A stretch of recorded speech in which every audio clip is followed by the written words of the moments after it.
Welcome to Fruity Knitting. I'm Madeline. And I'm Andrea. And this is episode 146. For new viewers, Fruity Knitting is a 90-minute program that brings you knitting inspiration from around the world, as well as some extra snippets like travel, history, and storytelling that we hope adds joy to your life and brings a smile to your face. And we recently travelled to Italy to interview the company Mayak and the designer Joji Locatelli. And we have featured both of them on Fruity Knitting before, back in 2016 and 2018. But a lot has changed for them since then, so it was time for a new interview. And this time it was really great to do the interviews in person. So Joji was the main teacher at the Mayak knitting retreat in the Dolomites, and it was an excellent opportunity for us to achieve 2 goals in one trip. Actually, I was going to say to kill 2 birds in with one stone, but that's not really appropriate. Okay, so our feature interview for today is with Joji Locatelli. And Joji is very well known in the online knitting community. She has well over 300 published designs, and she's been invited worldwide to teach workshops and be the guest speaker at different fibre events. But if you don't know Joji already, you're going to fall in love with her during our interview because she possesses a really unique combination of traits. So Joji is impressively intelligent and articulate and informative when she's talking about knitting and designing, but she's also really funny and she's also charmingly humble. So our interview is lengthy, but it contains a lot of valuable educational content. So some of the topics that we cover include how Joji guides her customers in picking their correct size amongst her designs, how to modify her designs, how to pick suitable fibre blends for different knitting techniques and garment shapes. That's a really good one. And also some of the advantages and disadvantages of knitting and designing in different gauges. So you can see we really do cover quite a lot of topics, and the time is going to fly by because she does have a really engaging personality. Yeah. So as Mum said, we drove down to the Dolomites in Italy to film Joji's interview. And since the drive does take quite a long time, we stopped and spent a day in the charming city Innsbruck in the Austrian Alps. So Innsbruck is surrounded by stunning mountains, which makes it a paradise for hikers. But the city also has a rich cultural history and some really great architecture from various time periods, including medieval, Gothic, Renaissance, and Baroque architecture. So naturally, we could not resist and we did a travel vlog for you, which is also included in this episode. But right now we're actually going straight into under construction because Mum has started knitting one of Joji's designs. Yeah, so Joji brought her design Instant Crush to our interview. And during the interview, you're going to see me just gushing about how gorgeous the colours are and how well she's combined them together. And at the time, I was actually working on another project, but it really wasn't inspiring me. So as soon as the yarn arrived, I instantly dropped that other project and started on Instant Crush. So actually, I had an instant crush on Instant Crush. So it's a good name. That's not my normal behaviour. As many of you know, I'm a monogamous knitter and I usually finish a project before starting another one. But I'm going to show you a picture and you'll understand why. So here it is. It's knitted without seams and top down using 2 strands of silk mohair yarn held together, and it's worked in 4 colours. And the colour combination is totally perfect for me. I really, really love it. And I haven't done colour work for a while, so it was time to do another project using that technique. And I've never actually worked with 2 strands of mohair held together before, so that's also new for me. Plus, it's also knitted on 4mm needles, which makes it a really fast knit. So this is my version. This is what I've knitted so far. I really, really love it. Love the colours. I think it's going to suit me well. Yes, I particularly like the cool colours in combination with the warm oranges. Yeah. That's very nice. You love it too, don't you? Yes, I do. I'm a little bit jealous. So the advantage of knitting with 2 strands of mohair held together is that it knits up to a DK weight yarn, but a DK weight yarn is going to be a lot heavier. And this creates a really lightweight jumper that's extremely warm. And as I said, it's knitted on 4mm needles, and normally I'm pretty particular about not having my gauge too loose because that can create a sloppy looking fabric. However, when you have 2 strands of mohair held together on 4mm needles, the stitches are much looser, but The mohair just fills in all the gaps, so it doesn't look like a sloppy looking fabric, which I know. I love. It's amazing. Yeah. It looks quite tightly knit, actually. Yeah. And I think the mohair is quite sticky, so it also adds some kind of structure to the fabric. So I'm really loving how the fabric looks, and I'm really enjoying how fast it knits up on 4mm needles, because I'm normally using much smaller needles. So the yarn that I used is the recommended yarn, and it's the Feather from Magpie Fibres. So Feather is hand dyed, and it comes in around 42 colours. It's a blend of 70% mohair and 30% silk, and each 50 gram skein has around 436 metres, and that's 470 yards. And I really adore the colours. They're absolutely stunning. And Magpie Fibres is selling kits for Instant Crush, and they have 4 different colourways, and I actually love all of them. So maybe I'll knit myself another one, because I particularly like the aqua blue colourway as well. And then Madeline wants me to knit her one for her birthday, so that would be another first for me, to knit the same garment more than once. And Magpie Fibres are kindly offering Fruity Knitting patrons a 10% discount off their Instant Crush kits, which is brilliant. You can see the 4 different colourways here, so if you want to knit along with me, this would be a really great chance to do it. So thank you very much to Magpie Fibres, and the details of the discount, as usual, can be found on our Patreon page and also in our program notes on our website, fruityknitting.com. So let me just show you all of my colours. So we've got this brownie colour here, which I think is something, I forget all the names, but this one's something to do with it being a beaver. And this is a really gorgeous rich gold, and a lovely purple and a grey. So they're my colours. They're my colours too. So if you can help me hold it. Mm-hmm. So during our interview, Jorge discusses the importance of row gauge for raglan and circular sweaters, and she uses this design as an example. Because for these types of constructions, designers normally have a set or a fixed number of rows that they're going to use in the yoke because of how the increases and decreases work. So if you're working at top down, it's increases. If you're working at bottom up, it's going to be decreases. So if your row gauge doesn't match the recommended row gauge for the pattern, the depth of your yoke here could end up being too short or too long and then just not fit you properly under the arms. And Jorge also uses this design to demonstrate how understanding the characteristics of different fibre blends is really crucial. For instance, this yarn has quite a lot of silk in it, and silk will stretch more than pure wool.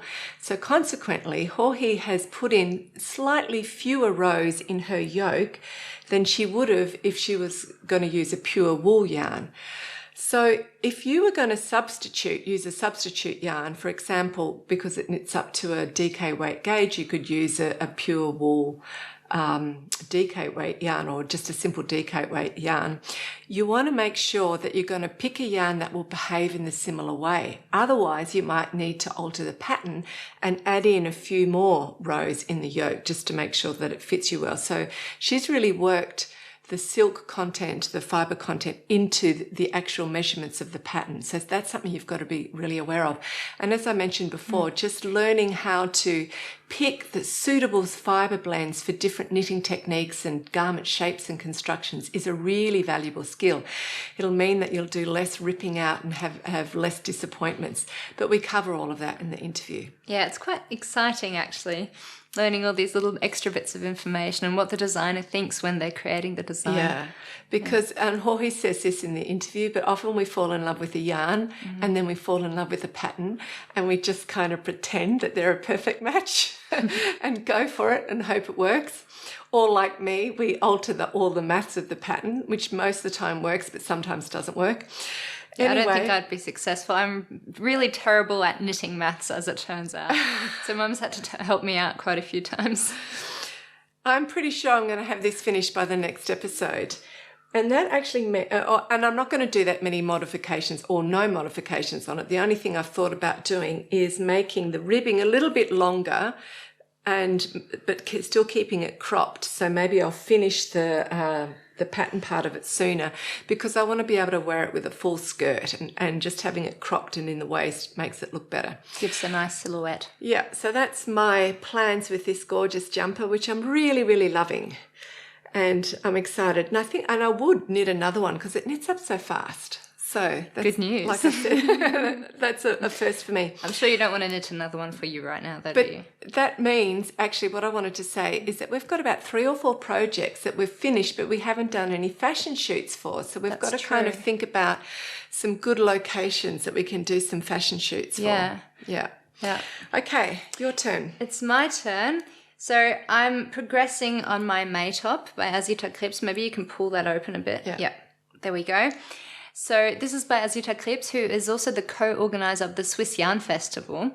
And both Mum and Asita encouraged me to temporarily put my Jenny jacket aside that I'm making for Antonia to focus on this lovely summer top, as we do have summer now in Germany, and now is the perfect weather to be wearing it. Yeah. So I have done so. And I'll quickly show you a picture of the original design. It's an all-over ribbed tank top with an elegant lace panel running down the front, and you knit it top down in one piece. The top is intended to be worn with about 5 to 7 centimeters of positive ease around the bust, but I'm actually making mine with very little positive ease. Asita used a fingering weight yarn in a blend of linen and bamboo from the company Elliott and May. So as Mum said earlier, if you're going to use a different yarn than what was recommended, it's a good idea to find a substitute with a similar fibre blend. So the recommended yarn for this pattern is a blend of 30% linen and 70% bamboo. Now, both linen and bamboo tend to stretch, and bamboo also gives the yarn a sort of shiny, slightly slippery texture. However, my substitute is a blend of 50% Indian silk and 50% baby yak from Tibet. And the Indian silk gives the yarn drape, which is lovely, and it also tends to stretch similarly to bamboo. But the 50% yak gives the yarn a bit more structure, and it also adds a lovely sheen. So as you can tell, it's not the perfect substitute for the recommended yarn, but it is better than if I'd used 100% wool, for example. I think it's working really, really well. Let's just put it in front of you. Yep. So hold it up that way. See, it's going to look great. I know, it's very pretty. The colour's stunning. Yeah. I took a little bit of convincing because I feel like I have a lot of orange in my wardrobe, but this is a very gorgeous colour. And the fabric is really beautiful. Mm-hmm. I think it's great. I can't wait for you to finish it. Mayak is a really special yarn company that works together with Tibetan nomads to turn their yak's fleeces into beautiful, high-quality yarns. They do really great work, and Mum first interviewed them back in episode 56, which is quite some time ago now. Mayak's Baby Yak Silk yarn range was created to offer knitters a lighter yarn suitable for warm weather garments like the one that I'm currently working on. There are 15 different colours inspired by the Tibetan plateau. And because the 50% Indian silk is from India, they decided to name the different colours after Indian mythology. Now, this warm rusty orange is called dakini, and I was very curious about what dakini actually meant, so I went down a rabbit hole on Google, and this is what I found out about it. The word dakini is Sanskrit for sky dancer or sky goer because dakinis move through space or emptiness. In Tibetan Buddhism, a dakini embodies enlightened female energy. There are different kinds of dakini, and they can appear in different forms. And from what I understand, they basically represent the raw, honest truth. Dakinis guide us through challenging times, helping us overcome the illusions and ignorance of our own ego and to grow in wisdom. They're often depicted as fierce or even wrathful, but their wrath can be understood as a compassionate resolve to help us break through our deep-seated negative habits and mentalities. So from what I've learned, being dakini is not just limited to women or being feminine. Anybody who has cut through the illusion and deception of the own ego is a dakini. It's hard to find a clear answer to what a dakini truly is because depending on the religion, ranging from Hinduism to all the different types of Buddhism, the answer you get, the stories and the interpretations differ. But I really like the idea of it just being this force, this fierce energy that forces you to face your own pain that's probably just been created by your own ego anyway, and work through it in order to release it. That's really funny and quite timely that you found that out, because I feel like I've recently been through some really challenging times and have had to overcome some illusions and grow in wisdom myself. So I wonder if I've had a Dakini guiding me through these difficult times. Possibly. And actually, very soon I'm going to go on a 1-week meditation course. I've never done that before. It's much needed. So I wonder, with all of this meditation that I'll be doing during the week, maybe I will cut through the deception of my ego and come back as a Dakini myself. They're meant to be quite fierce, so you better watch out. Yeah, I think you've been my Dakini all my life, Mum, telling me when I'm talking nonsense. Actually, if that did happen, I could just imagine myself sitting on the staircase all day with a big smile on my face, just blissfully happy. Because everything's great. And then you'll have to do all the directing of fruity knitting. Mum, if you come back enlightened in such a short period of time, I think that will be setting a record. Anyway, back to my Maytop. Yeah. So this Maytop knits up pretty quickly. The only reason I'm still behind is because first of all, I need to tell the story. I knitted this whole thing in a size too small in the beginning, even though we'd done the calculations. I was just too much in a hurry, so I had to rip back everything. I was about up to here. So it knits up pretty quickly, but in my usual fashion, I've already made some mistakes and I had to rip back a few times. Stretch it more so they can see the lace pattern. There, that looks prettier. And one of the reasons is that my recommended gauge is my gauge is tighter than the recommended gauge at 24 stitches by 38 rows instead of 22 stitches by 34 rows. So this means that I need to knit a larger size in order to make up for the tighter gauge.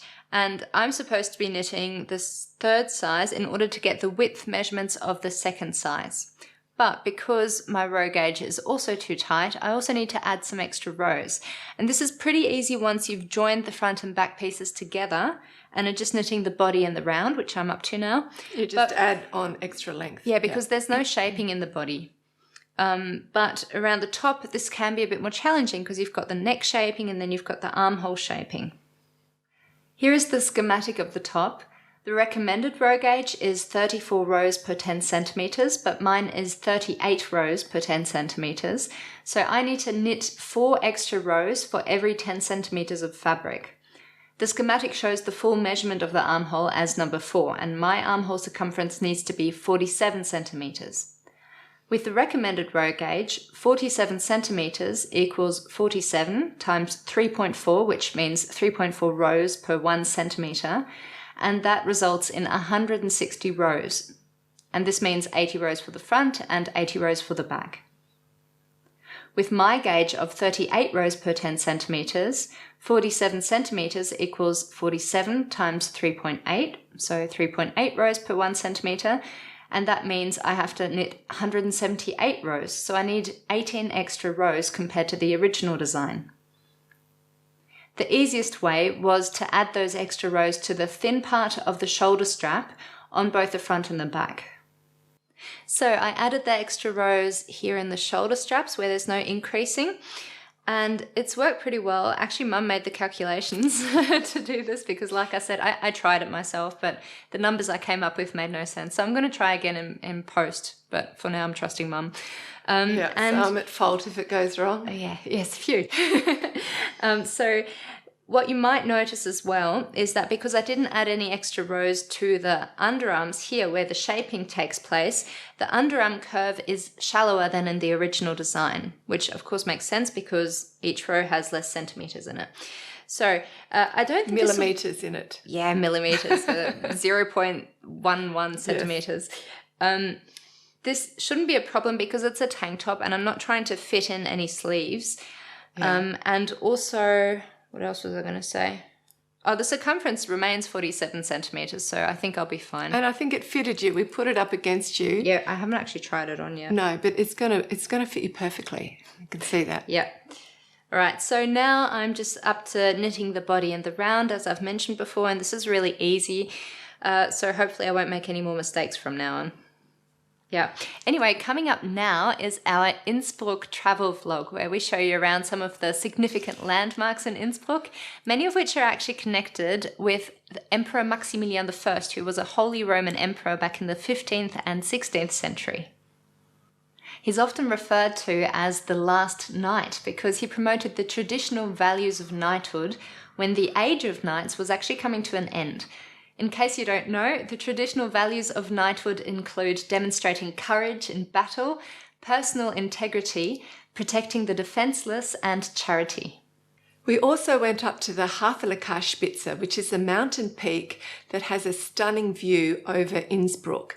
So if you don't want to hike up there, you can take a train and 2 cable cars to get up to the top. And up the top, there's just beautiful hiking, and there's also restaurants there, so you can sit and really just enjoy this stunning, stunning view. And then in the evening, we attended a traditional Tyrolean evening. So Tyrol is a part of Austria. How do you say it? Tyrol is a part of Austria. So this evening included a hearty Austrian meal, men in lederhosen doing slap dances, and of course, and plenty of yodeling. That was really, really fun. And of course, the women were wearing dirndl, and traditional instruments like the alphorn and cowbells were being played. So it's just a really fun, fantastic, festive evening. And I just really love the cultural charm of Germany and Austria. So even stuff that people might think is a little bit kitschy. So I love men in lederhosen. I think they look great. I think the slap dances are really cool. As you know, I have a dirndl myself. I just want to wear it more often. So I think I need to be living in Bavaria. Yeah. I love cuckoo clocks and I adore yodeling. And then when the Christmas markets come around, they're really, really beautiful, and there's Lebkuchen and everything. So we are really excited about just giving you a taste of all these things as well. So I really hope you enjoy what we've put together. Alle Leute auf der Welt hasten jagen nach dem Geld, was ich einfach dumm und sinnlos find. Diese Erde ist so schön, mancher scheint's nicht einzusehen, und der ganze Ärger, der beginnt, weil die Leute nicht zufrieden sind. Wer die Berge liebt, so wie ich es tu, braucht zum Glücklichsein nur die Nagelschuh. Denn dort oben jodle ich so laut es mir gefällt. Mir gehört die Welt und das Himmelszelt. Will dann noch ein fesches Madel mit mir droben sein? Ja, dann sag ich freilich auch nicht nein. Wer die Berge liebt, so wie ich es tu, braucht zum Glücklichsein nur die Nagelschuh und ein Bussel, Bussel, Bussel ab und zu.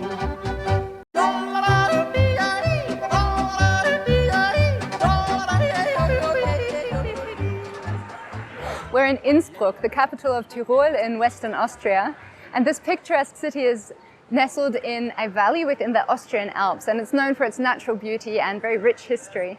Behind me you see some very colourful buildings, they're very charming, and if you come here in winter you get to enjoy breathtaking views of snow-covered mountains surrounding the entire city.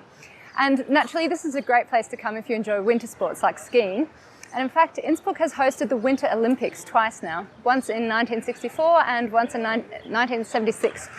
So we're going to take you around the city with us and share some fun and interesting facts about it along the way. We're actually starting our tour here because behind me you see the city's namesake. So the name Innsbruck comes from the local river, Inn, and Bruck means bridge. So Innsbruck literally just translates to the bridge over the river Inn. And this is actually where the first settlements started back in the 12th century. So back then this would have been a wooden bridge, but over the years it's been rebuilt and refurbished so many times. Right now it's just a concrete bridge. It's a little bit boring, but I'm sure it still does its job.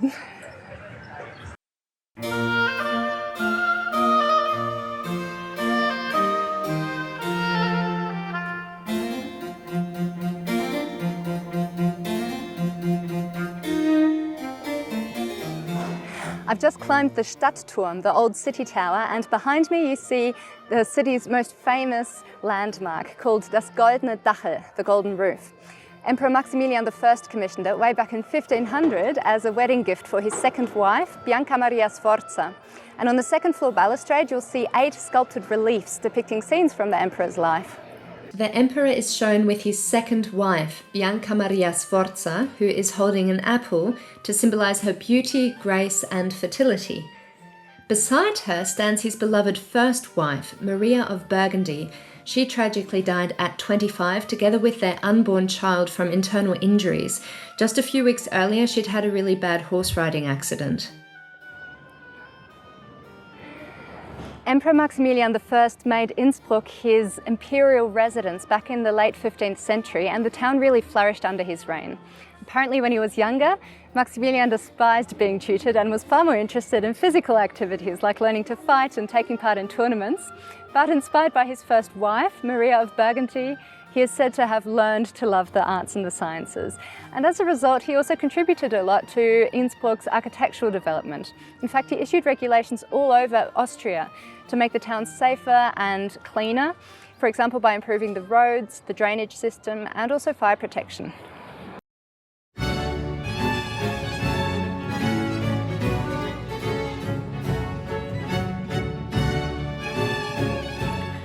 When Maximilian I was alive, most of these buildings were simple wooden huts.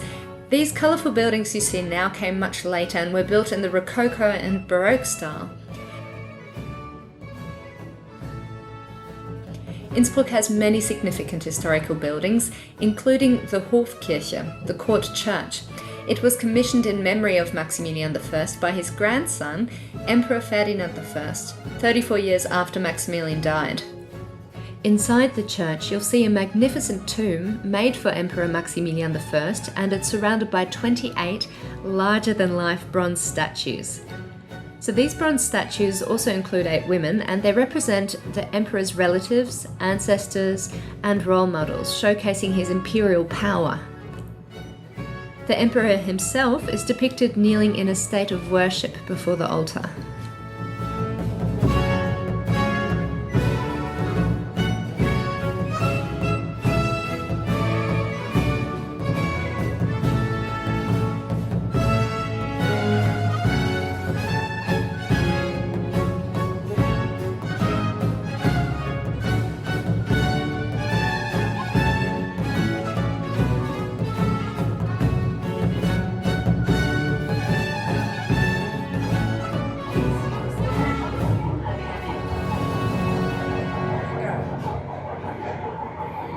So we just got into the cable car, which takes you from Innsbruck's old town up the mountain to the top of Innsbruck, the Havelackerspitze.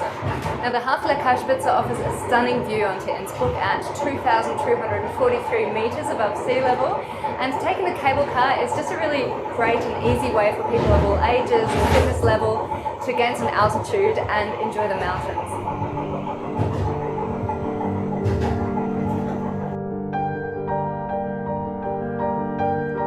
During the summer months, many hikers use the Havelackerspitze as a starting point for various mountain hikes and tours. There's a hut trekking tradition here, where people go on longer hikes through the mountains and then stay overnight in mountain huts at varying altitudes. The huts provide sleeping quarters and warm meals. Austria has an extensive network of well-marked hiking trails and is a really popular but also slightly expensive hiking destination in the summer. During the winter months, Innsbruck's surrounding mountains transform into a paradise for winter sports. The cable carts are now used to take people up to the different ski slopes and resorts, and you can also go cross-country skiing through the valleys and the forests. Of course, you can also go hiking through the snow. I think this would be a really romantic winter destination for knitters as well. Just imagine taking a cable car up the snowy mountain to enjoy a hot meal on the top and then do some knitting while you appreciate the stunning view of the snowy Alps.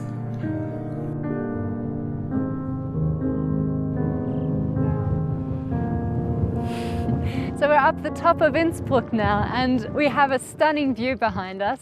I hope you can see it because it is a little bit hazy. I'm not sure if the camera can pick it up. But it's really fun because it's quite windy here and you can see all the birds, they just sort of glide. They don't even have to flap their wings at all. It looks very elegant. Anyway, you know what's interesting is that the Alps are actually the youngest, the highest, and at the same time the most densely populated mountain range here in Europe. I thought that was pretty cool. And Mum and I aren't quite dressed to go for a proper hike around the area, but we'll go for a little bit of a walk, and after that I think we're going to go and get ourselves a nice coffee, do some knitting and enjoy the view.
Later that evening we went to a special Tyrolean evening event called Tiroler Abende. It's run by the Gandalf family for over 50 years now, and you can order a hearty Austrian meal while watching the family perform traditional Tyrolean dances, singing and yodeling. They also play instruments, and some of them are rather unusual. We got to listen to the warm tones of the alpine horn,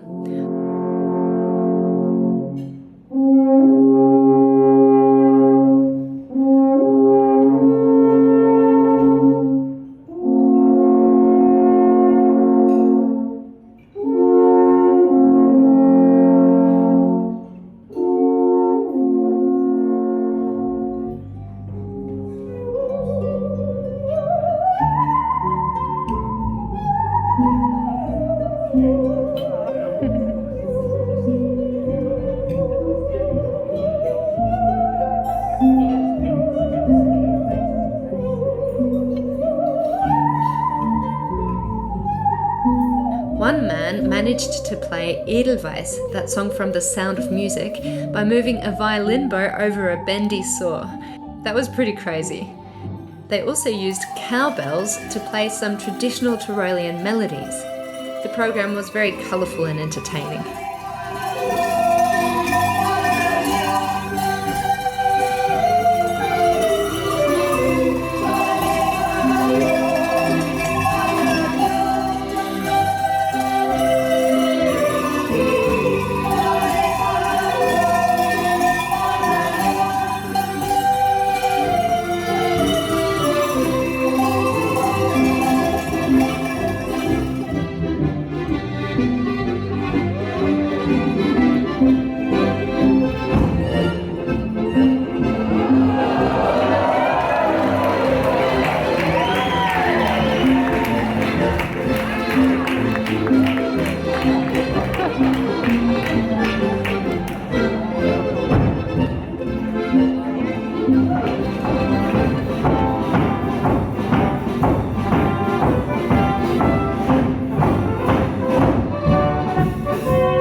program was very colourful and entertaining. It was also very well planned. You never had to wait long for the next act to come on stage. The audience was incredibly international, with people coming from well over 15 different countries, and the Gondo family celebrates this with a final performance in which they sing a song to represent each country that is present that evening. It was quite funny to see how people from different cultures reacted to this. For example, the Mexicans immediately stood up, cheered and sang and danced along, while the Germans were a bit shyer. I was really thrilled when they sang Waltzing Matilda for the Australians. Altogether, this was a really lovely way to end our visit in Innsbruck. Welcome back. I hope you enjoyed it. Yeah. When I watch over it, I still have to laugh. I find it so much fun. Yeah, it was a lot of fun. It's one of my favourite parts of our work as well. Yeah. Anyway, so Fruity Knitting brings out a regular 90-minute monthly program that not only includes us on the couch, but also features a main interview and many other fun segments, including makers, knitters of the world, meet the shepherdess, or the occasional travel vlog. So, like in this episode. And we love to create this program, but it is naturally also an enormous amount of work.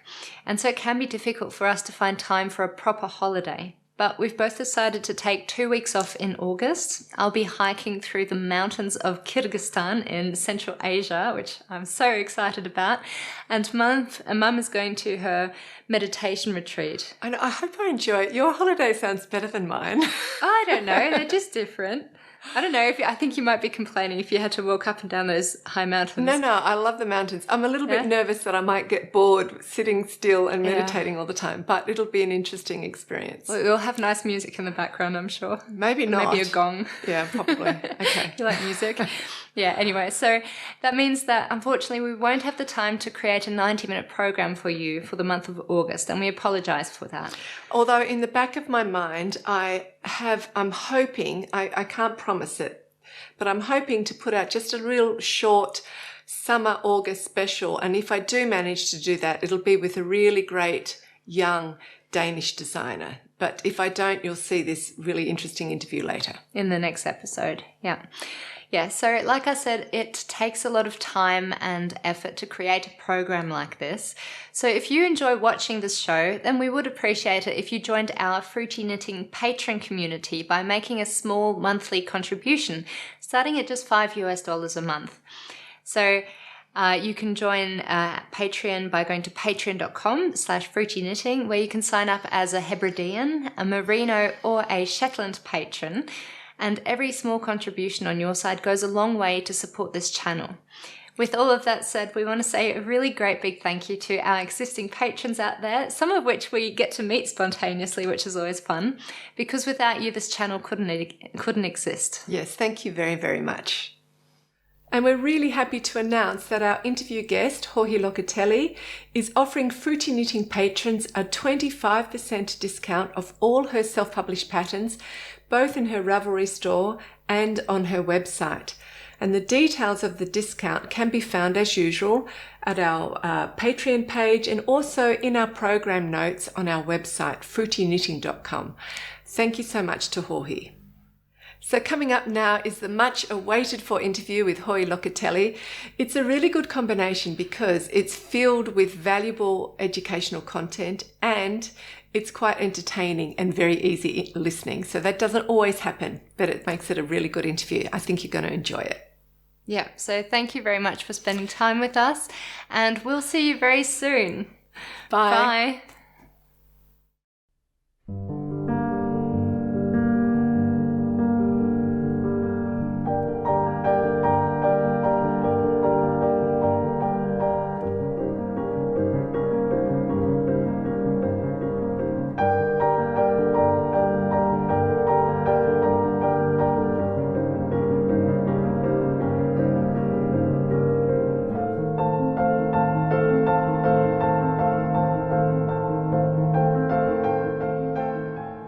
welcome to Fruity Knitting. So Madeline and I have driven down to the Dolomites in Italy to catch up with and interview the Argentinian designer Joji Locatelli.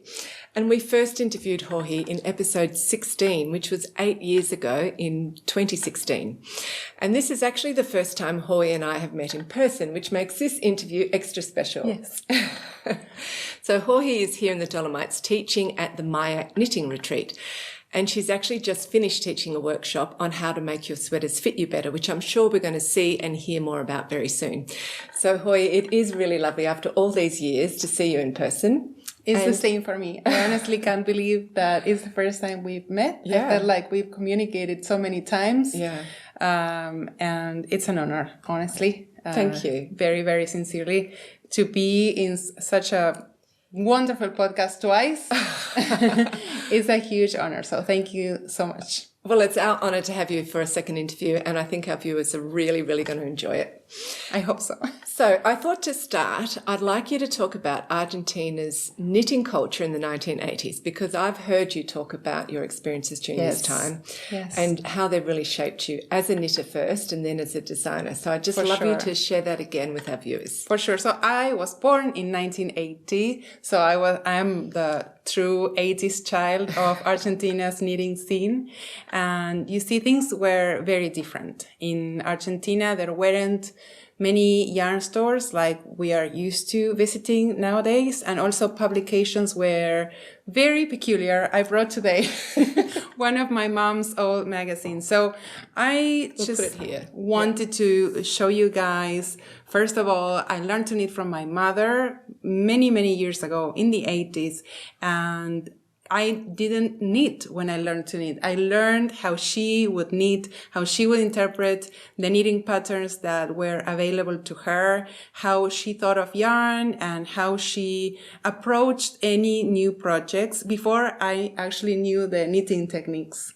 So first of all, in Argentina, as I said, we only had a few publications coming out every year. We would wait for them for months. Maybe there were one every season or two every season. So Mom and I were eagerly waiting for these magazines to come out. And every time we hit the newsstands and we saw these lovely booklets, we were really excited. But honestly, these patterns were not really meant for you to follow them. There was so little information in them.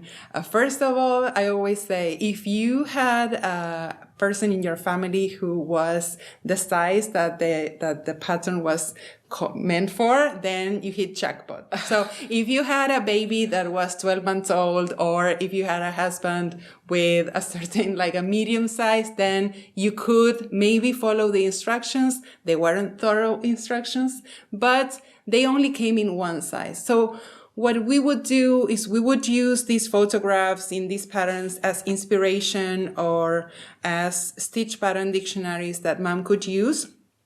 And then she was always used to swatching, choosing different materials, and maybe adapt these knitting patterns to the things that we, her children, husband, and herself actually wanted to wear. So also, not just the publications were very different, but also when you went to a yarn store, yarn was sold by the weight. So when you got into a yarn store, you would see the walls full of yarn, but there wasn't a lot of information for you to use. Basically, you would tell the person, I want to knit a sweater that is medium weight or kind of warm or lightweight. Or you would say, I just want red yarn. And they would say, okay, I have these three here. Because there was no information, there were no labels, you didn't know the thickness of the yarn, you didn't know the fiber content, and you didn't really know how it behaves, how it drapes, or if it has good stitch definition. So for my mother, and therefore for myself, it was always a must to swatch. So based on this swatch, Mom could make calculations, she would make modifications, and she was the one who actually brought me into the world of designing without knowing. I always approached knitting as a with the concept that you first had to know your materials, then you had to know what your gauge is, and then with that information, you could actually make a sweater that fits you. She also told me that I needed to measure either myself or the person that she was going to knit for, or maybe use a garment for reference and use that to match the measurements, and then use the gauge to come up with the proper stitch count. So it was a lot of fun. I always tell the stories when we went yarn shopping. I was in charge of choosing yarn for myself, for my brothers, and for my sister, but I always make sure that I came first in line. Were you the oldest? I am a middle child. You're a middle child who's behaving like the oldest. But I was the only one who knew how to make the calculations. Okay. That was your privilege. That was mom's requirement. She said, I will knit for you and I will make the garments that you want to wear as long as you make the calculations for me. And you were about 10 or 11 when you were doing that, right? Yes, exactly. So I always got, perhaps that's why I love designing so much. I got a knowledge of sweater construction and what she enjoyed making before I was even able to make it myself. Yeah. I learned to knit a lot later, to actually knit and purl stitches. And you also knew about different stitch patterns. I assume back then. Yes. Basically what it did to the fabric. Of course. So mom as well, she told me if we are going to add cables here, then we need to add 10% of the stitches. I was young to understand the percentage, but she would say, we need to add some stitches because we're using cables. So I already understood gauge and how different stitch patterns behave in depth, even before knitting. My mom is a little bit naughty now, and she doesn't want to swatch anymore. But at the time, she would swatch every stitch pattern that she would use. So we were very thorough. We would swatch all the different knit and purl combinations. So I could understand and I could see how, if you make cables, then you need more stitches and the fabric is denser. And honestly, she didn't make any mistakes. I think that we worked as a team, designing for my family's garments, but we actually did a really good job. Understanding Argentina's fibers without really knowing what she was knitting with. So were you actually inspired by fashion as a young teenager? That was your motivating force to doing all of this work with For sure. Yeah. I would look at magazines and come home and say, hey mom, can we make this? Can we go to a yarn store and get yarn for this? And actually working at a yarn store, there was a period of time between 2006-ish to 2010 when I was working at a yarn store. And that is actually how people would come to the stores. They would bring photos saying, my teenage kid wants this, and what yarn do you have for me to make this? And we would also advise knitters at the store. And there's a really good culture in Argentina where we swap stitch patterns like recipes. So my mom would keep a little notebook with, say Irish braid. And so she, in the same way as Barbara Walker's book, she would say worked over 24 stitches and 32 rows. And then she would write all the instructions, all the knits and purls. And then whenever one of her friends wanted to make something, then what stitch patterns do you have? I have this. Oh, how do you make this? Oh, I have the notes. So it was sort of like swapping recipes for cooking. My mom and their knitting friends would swap their stitch patterns. That sounds actually like a lot of fun. Yes. Like a real community spirit of doing it. So you're not just alone doing your own project. No. It was very common to learn at the library at the time. Yeah. So mom would go to a library. I am telling all these stories about my mom because I took part of them. She was the one who actually went to the library, but then she would come back and show me what she had learned. And she would go to a library and meet with maybe 6 or 7 other women. And there was a leader, someone who worked for the library, who was there sort of assessing their swatches and helping them maybe shape a neckline if they hadn't done that before, or maybe there was someone else in the class who had done entrelac without knowing they were doing entrelac. They just found these old notes from their grandmothers somewhere in a drawer. And now me as a grown-up and a more experienced designer, and now that I have access to all this information that we can have online, I say, oh, wow, Mom was doing entrelac back then without giving a name to those techniques, you know? Yeah, it was really fascinating. I also feel fascinated by today's world. We have so much access and our communities are so amazing and we get so much from knitting communities. But at the time, it was just about the knitting. No one really cared what yarn you were using or if you were following the pattern exactly. It was more about making things to wear for your family. Yeah. And it taught me a lot. Yeah, I bet.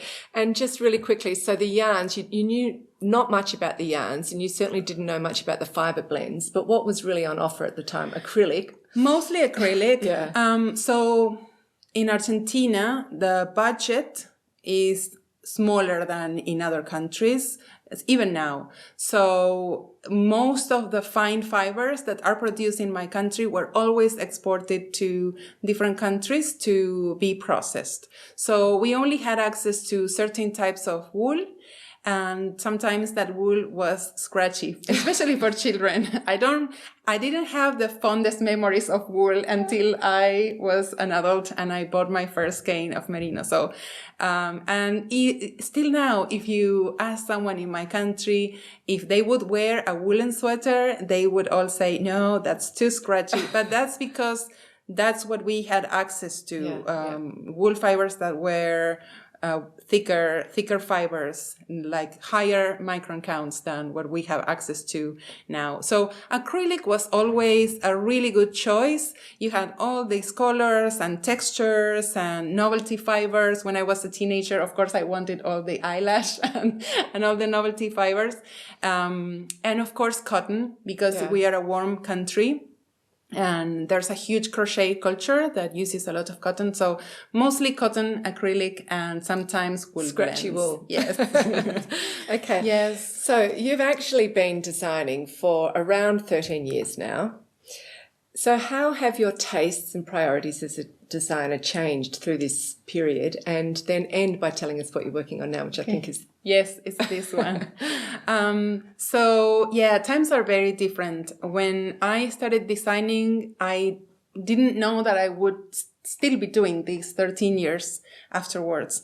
So, and I was very surprised when people started, knitting from my patterns. So I really wanted to build my portfolio of patterns so that there was more to offer to people who were interested in what I would do. So I would do more complex designs, more, simpler designs. And I tried to keep things varied, cardigans, pullovers, shawls, socks, trying to feel, to build a palette of designs so that people could see what I was able to design and what I was able to knit and help others make. And you covered a lot of constructions and styles, really. I always say, I never like to be attached to a certain style or a certain construction.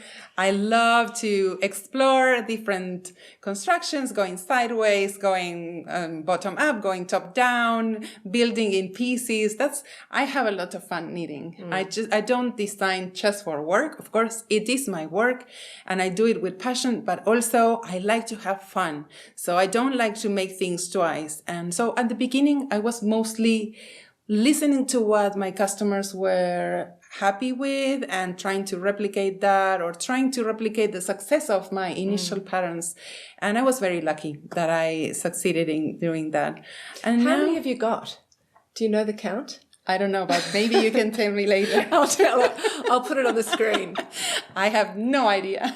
Yeah. I have no idea, but quite a lot. But you were putting out quite a lot a year, weren't you? Yes. Do you roughly remember what you were putting out? So I have another business. Since 2019, my husband and I have started another business for project bags. So ever since, my designing time has been cut a little bit. So right now, I would say maybe once a month I publish. But when I started, I would say twice as much, probably. Yeah. So over 20 patterns a year. So in 13 years, that's got to be a lot of patterns. Your maths is good. My mom taught me. Okay, so now you're concentrating less on putting out a big portfolio because you've already got that out. Yes. And you're just working on I'm working more spontaneously. I do a lot of patterns that have to do with events that I'm attending. So today, as Andrea said, I am at a retreat. And I have 2 patterns that I have designed for the attendees. And I just work on those because I was coming here and I enjoy the yarn and I like a collaboration and I like the people that I get to work with. So I have a base of patterns that can actually work for me while I focus on new collaborations, fun projects, maybe design with a colleague designer or try a new yarn company or work on a pattern inspired on a trip. So it's a lot more about my enjoyment than it was at the beginning when I was really trying to build up a career as a designer for sure. Okay, let's see. Okay, this very colourful. This is unusual for me. Every time that everyone that has seen me during this trip working on this project has wondered what's happening because I am usually more. I usually pick more neutral colors, but I have to say this was absolutely 100% inspired by the yarn. So I am working on a circular yoke pullover. Can we just hold it up? I'll hold it up briefly for this camera. Yeah. So I'm working on a circular yoke pullover in a very pink colorway. I'm holding 2 different yarns together, and this is yarn by the Lamb Kid. And it's a merino cashmere nylon fingering weight, and I'm holding it with a strand of alpaca. So this is Surrey alpaca. Okay. And I love the weight that I got with both strands together. It's a thick DK, isn't it? Thick DK. It's it's a 17 stitch gauge, so it's like an Aran gauge. Yeah. I loved it. I visited recently the store. I was also teaching on a teaching trip, and Charlie, my husband, and I decided to visit, and the store was so colorful that I felt that I couldn't leave with a neutral colored yarn. Somehow it had to represent the store that I had visited. And so this was calling my name, and I was so fascinated by the yarn. It was so different to things that I normally use that I asked the shop owner to wind the yarn for me immediately so that I could start the next day, which normally when I travel and I bring yarn with me, I will wait a little bit. I will think about the yarn, study it. Maybe I will swatch and touch the yarn. I love getting to know my materials. I love thinking about them, spending time with them. Perhaps I have an idea for this yarn, but once I swatch, I realize I want something else. But in this case, I saw the yarn. I swatched in stockinette. I didn't swatch this feather and fan. I only swatched in the stockinette, and I was ready. I was like no other time I was ready to cast on. It was an effort to wait for the swatch to dry because you have to wait. And I always tell my knitters, wait for the swatch to dry so you can measure it properly. But in this case, it was an effort. I did wait, but I was ready to cast on. This is a circular yoke sweater. It's obviously started from the top down in this case. And at the time when I designed this, I was with a group, and sometimes people are so nice that when they know that they are meeting me, they wear something that I've designed because they are so kind. And in this group, there were a lot of people wearing one of my designs called Super Simple Summer Sweater. Yes. It's super simple. And the summer sweater. And I saw, and they all had nice things to say about this sweater. They all said that they loved the circular yoke and how comfortable it made them feel. And I thought, okay, I have to make a variation on that, because when someone has such good things to say, so how can I make that shape work for this yarn? And so I thought of these very simple feather and fan motifs that we have here. Yep. I cheated because it turns out that my gauge was exactly the same as for the super simple summer sweater. So I didn't have to make a lot of math to begin with. I already had my stitch count for the neckline. So I was able to cast on right away.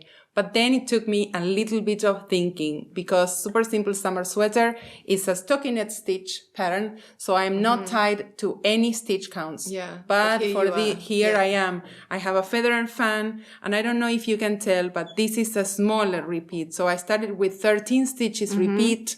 Then I changed and I made some increases so that I could do a 17 stitch repeat. Yeah. And I finally went to the largest repeat, which is a 22 stitch repeat that allowed me to transition into the body. So these were nights sitting with my notebook and trying different combinations, how I could convert or transition from this repeat of 13 seamlessly, stitches. because you can't really see seamlessly. straight Exactly. off. You have to really look at it. Yeah. So it creates kind of a wedge shape for the yoke, which actually is very comfortable to wear. Yeah. And it creates it allows me to have a smaller neckline than some of the circular yoke designs that I've done in the past. So I can have a smaller neckline that fits closer to the base of my neck. And then I can play with those increases. And have you done any short rows? I did. Yes, here. There are some short rows, of course. Yeah. When I design a circular yoke, I like to add my short row shaping so that the front of the neckline is a little bit lower. Yeah. And I do it in several stages. I normally do a first set of short rows, of course, right as soon as I finish the neckline.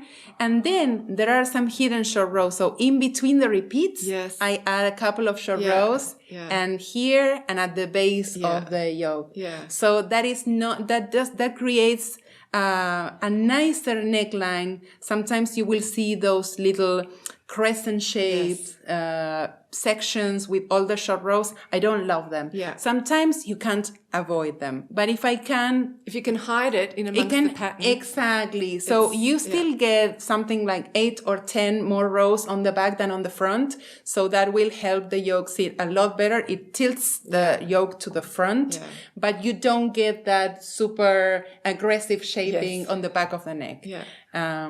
So that's what I'm working on. It doesn't have a name, but I'm very excited about it. It'll look stunning on you. It's really your colouring. Thank you. Okay, so since we've been talking about gauge and stitch pattern, what is the relationship for you between gauge and different stitch patterns when you're designing? I just want you to talk about it as in what are some of the advantages and disadvantages in the context of applying different types of stitch patterns, cables or lace to each gauge in the context of making a garment, because you can do it in a shawl pretty easily, but a garment, it's got to look good on the body and it's got to be graded. Of course. I think about that a lot. As you can tell, this is a thicker gauge, and the biggest advantage is it goes fast, right? But it is not, as some people think, it's not as flattering on every body shape as fingering weight. People tend to look great in fingering weight. The disadvantage, of course, is that it takes a lot longer. So I try to think about this as a designer. Okay, we have this pattern that I'm working on in an Aran gauge, and I have this other pattern of mine in a fingering and lace weight gauge, right? So I try to think of my customers. A lot of people will be scared to tackle a fingering weight garment for the first time. So a bigger gauge is more appealing to someone who's making their first garments. It doesn't take so long, whereas a fingering weight might be a little bit more intimidating. At the same time, fingering weight is more intimidating, but as I said, I believe it's more flattering because you can shape things better. Yeah, you've got more stitches to play around with. Exactly, it's like building blocks. What can you do with a huge building block? Maybe very rough pieces or shapes or houses, right? But when you have the tiniest tiles and gables, then you can make masterpieces. I love working with a tiny gauge because I can really apply everything I know about tailoring, everything I know about shaping. For all the sizes. For all the sizes, exactly. So I can tell every size. I can give them very detailed instructions how to shape this armhole for size 1, 7, different amount of rows, different amount of short rows, different neckline shapings. When you have a building block like a chunky yarn, then you don't have as many rows or as many stitches to tailor the garments to perfection.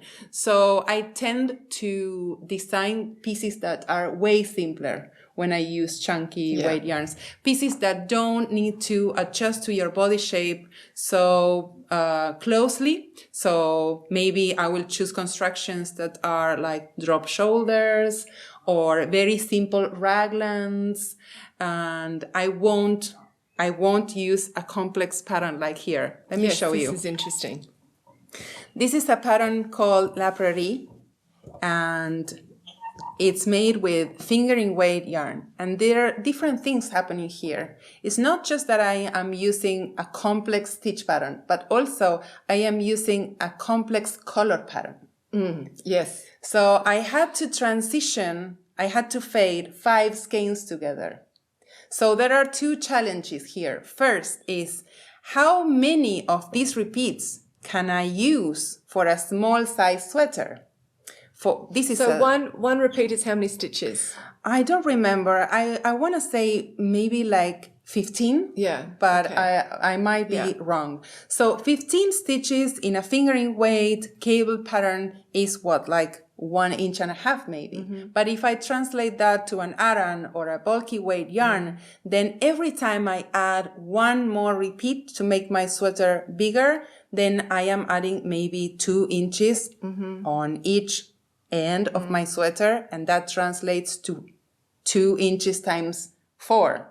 I have 2 inches on the front, 2 inches on the back. So it's very hard to do the in-between sizes. Exactly. It's really like, okay, small, bigger, biggest, and nothing else. And see, unless you change it. That happened even when designing with fingering weight yarn. La Prairie only has 6 sizes, even though the range is the same. So even though this pattern is designed for bust measurements from 30-ish to 60-ish inch bust measurements, still I could only grade it to 6 sizes because every time that I added 1 building block, 1 pattern repeat on each side, I was adding 6 inches of circumference. So that's also informed what shape the garment's going to be, because you can't do that on a fitted garment, but you can do that on, if it's loose, then 3 sizes can wear the same size. For sure.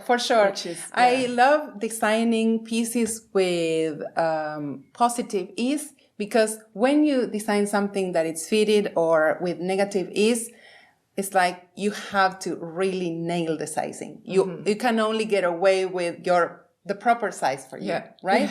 But when I design something with positive ease, it's like, yes, probably 2 or 3 of the sizes in my range will look good on you. Exactly. Yeah. So that's why whenever I am designing something that has a complex stitch pattern like this, even if it's a fingering weight, or when I'm designing with a big building block, like a chunky weight, I try to design things that, if it's not the perfect size for you, it will still look good. And I often think, if I make a swatch with fingering weight and I make a tiny mistake measuring gauge. So let's suppose that instead of 25 stitches to 4 inches, my gauge is actually 24, then the error, the mistake when I make the garment will be lost in it. Right? It's what, like 5%? Yeah. Math again? Yeah. Like what, 5% of the finished, 4% of the finished garment? Yeah. But if I made a mistake measuring chunky weight yarn, and instead of measuring 10 stitches, I measure 9. Yeah, that's a big difference. That is a big difference. So you have to be a lot more precise and a lot more careful when you design with chunky or a heavy weight than when you use a fingering weight. I think a fingering weight is a lot more forgiving, and that's good news for knitters. That means don't have so much fear about fingering weight, because it's actually more forgiving. for sure. And so if you don't get it quite right, it's still probably going to fit you. and your work in progress is going to last longer. Yes. You have more time to work on it. And you're only going to be knitting anyway, so Yes. just keep knitting the same For project. sure, for sure. Okay, now that's a really good example, but also not just stitch gauge, but row gauge is Row important. gauge is so important. Yeah, particularly with colour work also. With color work, Or when things have to be set, when you have to get a set pattern between a set distance. for sure, Andrea, every time that you work a raglan sweater or a circular yoke sweater, designers are going to tell you to work a certain amount of rows. So we often overlook row gauge. We say, oh no, the pattern is going to tell me to work like 16 inches from the armhole to the bottom of the sweater. So it doesn't really matter if my row gauge matches. Right? But we often don't remember that all this section of our design, part of the body. we designers will give the knitters an amount of rows. We're going to tell them to increase every 2 rows for a certain amount of times, or then we're going to change that increase rate. But it's always going to be based on an amount of rows for the yoke. And a sweater fits properly when the yoke fits properly. Yeah. So if you missed the row gauge, if you have a completely different row gauge, then it means that your yoke is going to be either a lot shallower, a lot shorter, or a lot longer. And that's when we end up seeing those yokes that are not properly fitting here at the armhole. Yeah. So this is a design that put that to test, because it's made with 2 strands of mohair silk. And as many of you know, silk has a big tendency to grow in length. So I had to be careful. I had to measure my swatch before and after blocking so that I could anticipate how much was my fabric going to grow in length, so that I could calculate the amount of rows that I needed pre-blocking to give me the right length post-blocking. And a lot of yarns don't have the same behavior. So some people who were substituting using merino yarns, they were getting a different yoke depth here because they were not expecting the same growth with the yarn they were substituting. That's really, with. really interesting. I love this design, and I totally love the colours you've put together. This is absolutely my colourway. It is. It looks so good on you. It's really, it really really does. That gorgeous. was absolutely accidental. I don't know. I think that I talked about this last time, but in Argentina we can't really get parcels, as you know. So this was yarn that I got during COVID. And by chance, there was a box coming from the States with yarn from a lovely yarn company, and they only sent me samples of their yarn. So they only sent me 2 skeins of some of the colors that they thought I would like. And I wanted to make a mohair sweater, but I didn't have enough of any of the colors. So I decided... I decided to put them, I decided to put them together into a color work. And then I said, yes, I want to make a color work. What else do I have that is with the same company? Sometimes I like to mix companies in my designs, and I will design with 2 different companies. But also, I think it makes it easier for the knitter to be able to go to one place. Exactly. Or to say, okay, it's all the same base. You don't get confused. It's all the same yarn. And the only company that I had 4 colors of was this. So this was supposed to be a sampler, but it turned out to be a sweater. It's totally, totally gorgeous. Okay, so Jorge today has just finished doing a workshop on how to make a sweater really fit you well. And many knitters still find it difficult to make a sweater fit them, not just with the fit, but also the style. And as we said before, you've done so many different styles of sweaters. Some are really fitting, some are looser, or different constructions. So how do you guide your customers in just choosing their correct size and also maybe even modifying your designs to make it either their own a little bit more or just to fit them better?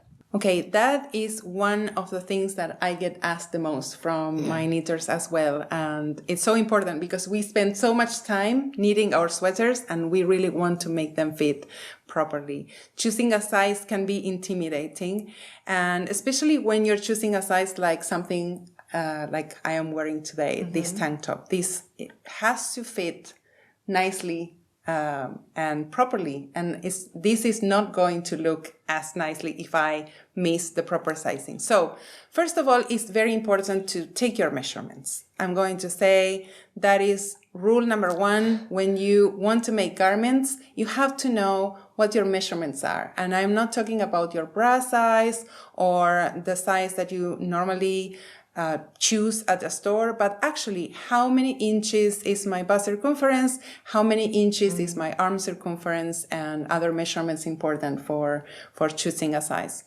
So when we choose a size for my customers, I use two very important measurements, and they are two circumference. So the first and most important one is my full bust measurement. So to take it, I will place the tape measure around the fullest part of my bust, and I will take that as my full bust measurement.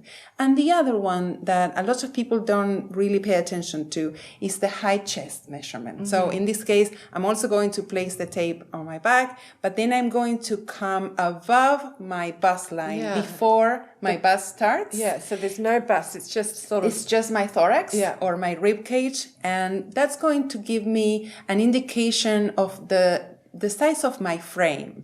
And there are many of us who have a smaller frame and a larger bust line who constantly find that garments fit a little bit wider or bigger here in the shoulders.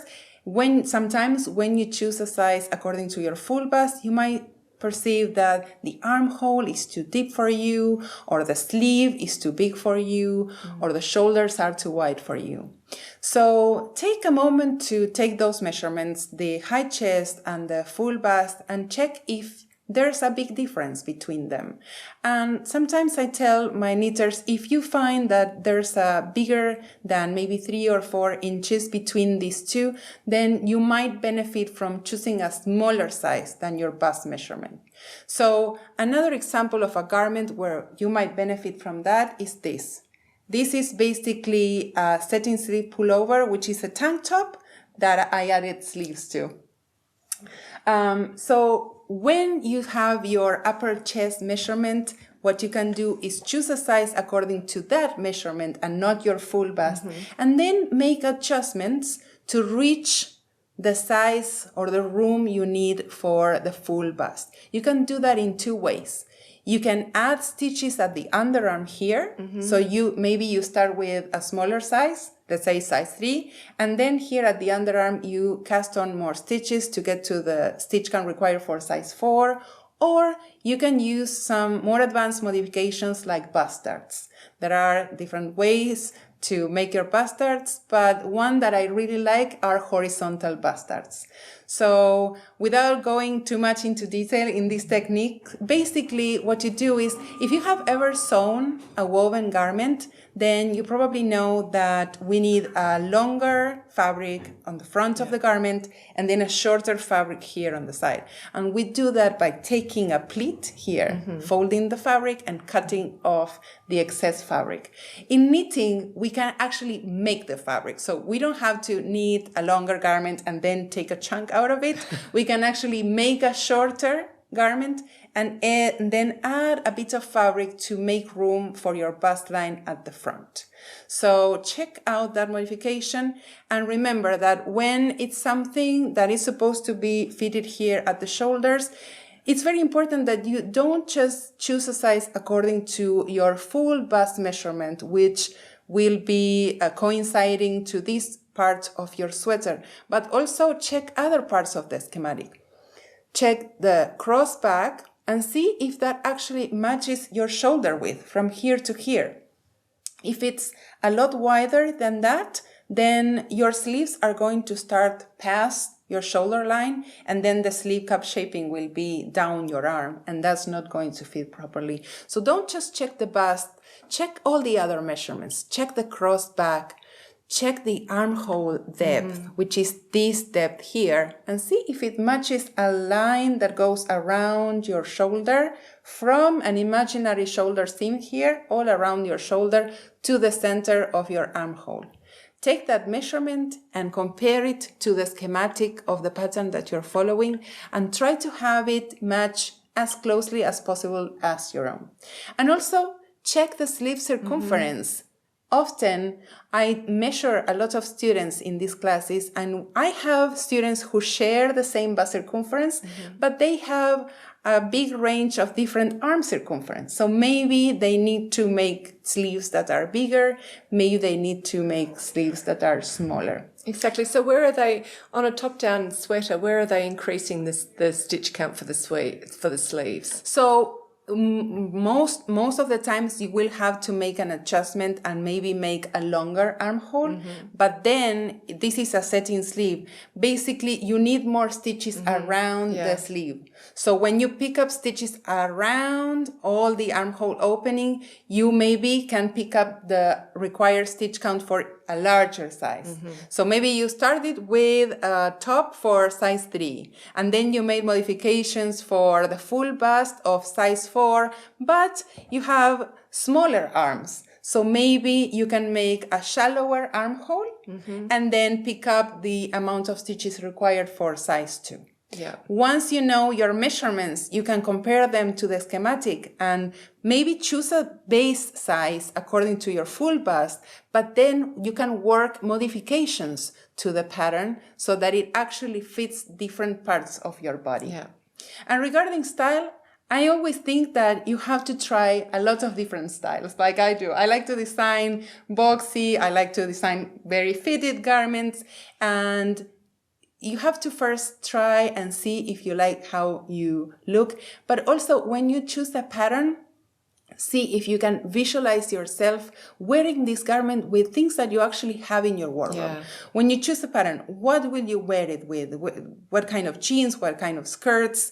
Think of the color. Does the color actually match other things that you have in your wardrobe? Does it match your lifestyle? Maybe I wear this sweater for hiking. I actually really like it. I like it because it's very, very warm and it's actually also light. But when I was making this sweater, I was thinking of myself hiking, wearing this type of shoes or wearing this type of trousers. So I could visualize myself wearing this garment with these other clothes, and that's what actually leads to a successful garment, when you can actually see yourself, picture yourself. And you wear it, and that gives you confidence to knit another one. Of course, Yeah. and people compliment on it, and That's great. Okay, so nearly... this is, keep going. Yeah, sorry. This is a satin sleeve, but I also want to compare it with something a lot simpler and a style that it's a lot easier to choose a pattern for. And this is a pattern that I designed for the attendees of the class that I was teaching today. Can you see that there's actually almost no shaping on this sweater or this top? So you can see that there's no armhole shaping, there's no raglan, nothing's really going on the shoulders. So here I don't have to be so precise when choosing a size. I don't have to have the sweater match the top of my shoulders. Basically, the only really important thing here is that it fits the way I want it to around my bust line. And remember that when you choose a size for something like this, it doesn't have to match your own measurements exactly. You can also add some amount of this. When I am wearing something that doesn't have a lot of shape like this, I always like to add at least 4 inches of positivist, because I That's like... a lot. It sounds like a lot, but it actually isn't. Yeah. I always say 4 inches of positivist, think about it as 1 inch on each side of your body. So Okay. it's not a lot. Yeah. And for a lot of us, It allows us for some movement, or perhaps you have a rounder tummy, and having some positive ease allows the extra fabric to actually fall down from your bust line, concealing any tummy. Like I sometimes don't like to wear so form-fitting clothes, and this shape, when you add some amount of ease, I find it really flattering. Yeah. But I try to think of the length. So if I'm going to add some amount of ease, then I probably will make it a little bit more cropped. Yes. So that it doesn't overpower my body, you know? So that it's not a lot of fabric everywhere. Yeah. So it's still got a style to it. Exactly. Yeah. I think that the length of a garment is crucial to flatter different body shapes. Mm-hmm. For example, I have bigger bottom than my top, so I'm very mindful when I knit to make garments that don't end right where my fullest part is. So in my case, that is the lower hips. And I try to avoid garments that are exactly that length. I always say either make them shorter, so quite a lot shorter, maybe cropped or waist length, or go down to the thigh, because when you have something that ends midsection, then it directs the attention to that area. Yeah, exactly. Okay, so we're learning so much in this interview. I'm really, really thrilled. There's just one more thing that I want you to talk about, and that I think we can use this garment again, and that is talk about the problems that knitters encounter when they're using the wrong yarn for their project. So because that's often what we do, because we fall in love with the yarn and we just want to make it work. So maybe you could give some examples of how to pick right fibre blends in particular for different knitting techniques or garment shapes. Yes. First of all, when you swatch, don't try to match the required gauge. I know that often we fall in love with a yarn and we fall in love with a pattern and we just want them to be together forever, but don't keep changing the needle sizes or the fabric if you don't like the swatch. If you make a fabric that you already can tell that it's too loose or too tight, then maybe it's time for you to choose a different yarn for the pattern or a different pattern for the yarn. But sometimes as knitters, we keep modifying the needle so that we can reach that target gauge, just because we need to use this yarn for this pattern, and that is... or rewrite the pattern, the maths of the pattern. Exactly. And that is not a recipe for success. If we don't like the swatch, then we'll probably won't like the finished garment. When you swatch, you get this information. So in order for you to use the right fibers for any pattern, first of all, you have to swatch, because it will tell you about the behavior of the fiber. You will get to try different stitch pattern techniques and see if you feel comfortable, and it will tell you about the drape. It will tell you about the stitch definition. It's like a practice run. So it's the right time to decide if you want to change the pattern, if you want to do something else, if you want to change the needle size or the style.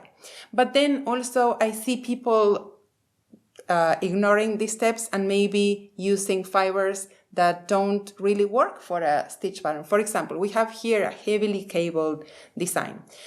Normally, you would think, okay, for a heavily cabled design, I want something that has a great stitch definition, very crisp, very tightly spun, like a core fiber. In this case, I added a bit of fluff. Yeah. So what happens is that all of this work is a little bit more obscured. Yeah. Exactly. So I like it. Yeah, but I know that for a lot of people, when they just add mohair, if they are expecting their cables to pop and to be crisp, this might be a disappointment. So swatching is the time when you actually get to see if the stitch definition works for you.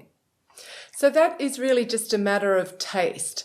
But in other times when you choose a fibre blend, that can totally change how it feels. For sure. And the weight. And for example, when I design garments that are long cable coats, we are looking at using at least 600 or 700 grams of material. That is a lot of weight. And that amount is if I am using a yarn that is lofty and that doesn't drape a lot. I am still using a lot of weight. So my garment will still drag a little bit, even if I am using a yarn that is optimal for a cable design.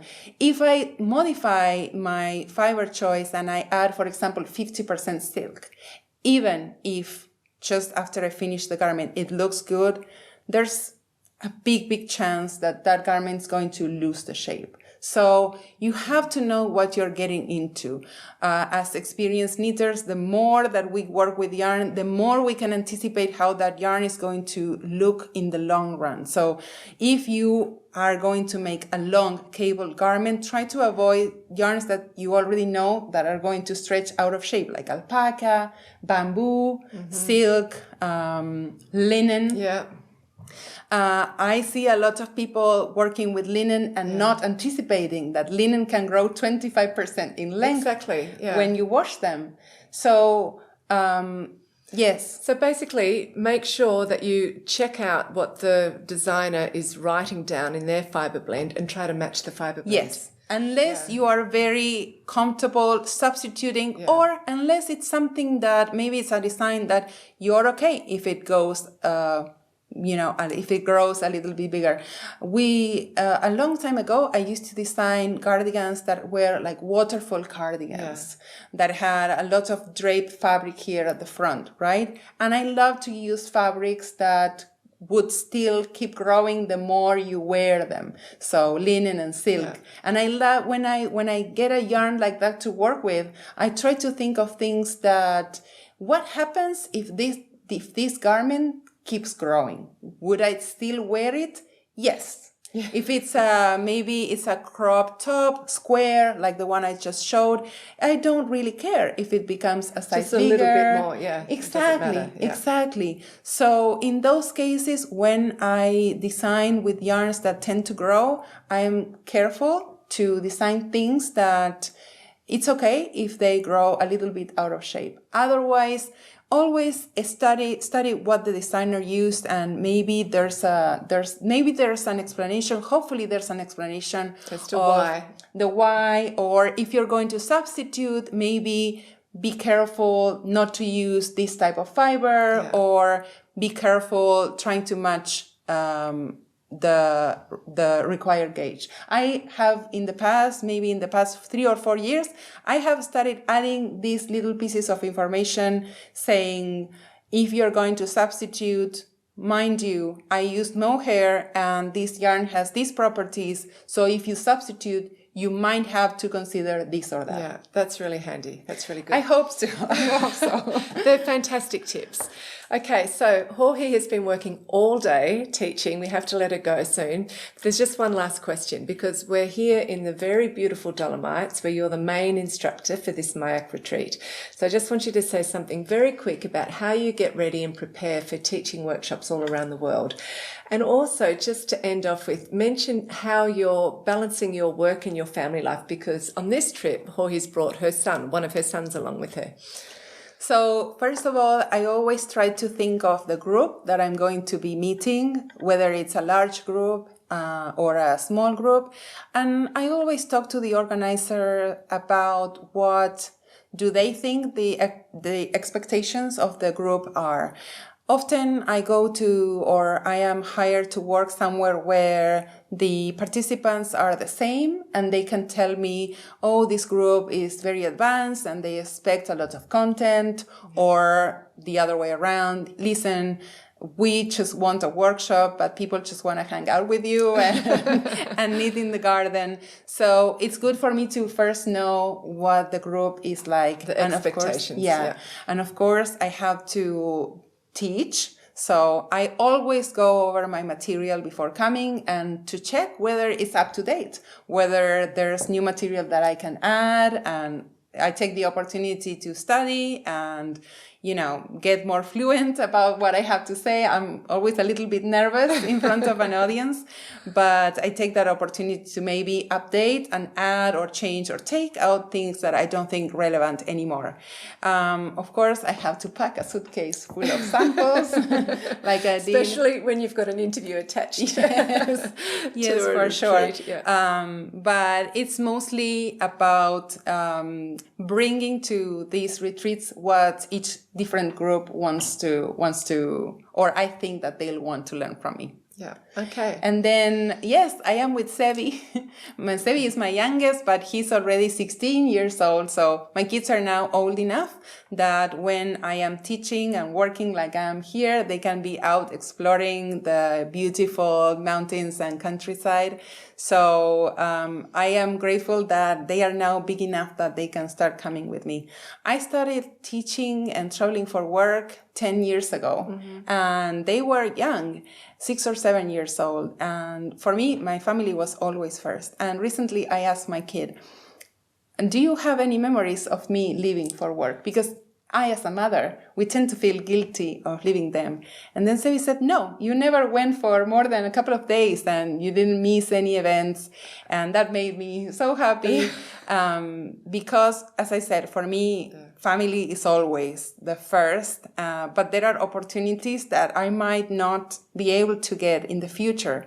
So I was so lucky that I could take the opportunities to travel for work and get to know the world. I actually got to know the world because of my knitting, which is a huge privilege. It is such a blessing, sure. And now you're able to take your son to and to know that my family didn't miss me. My family were also so happy that I was able to do it, and I get to share it with them, and they get to see me work. And recently, your husband went with you on a trip? Yes. So this year I'm traveling quite a bit. I'm going to several trips, and I started the year with my niece, going to VK Live, and then I brought Charlie on a teaching trip recently, and now Sebi is with me, and next one I'll be alone. So I am anticipating feeling rather homesick. Well, look, thank you so much for giving so much of your time today. Thank you. For our viewers. I'm sure they're Thanks. totally thrilled, and it's great to catch up with you after 8 years. 8 years, I know. Isn't it amazing? It's amazing. It's crazy. Okay, let's say goodbye to the audience. Bye. Thanks. Thank you.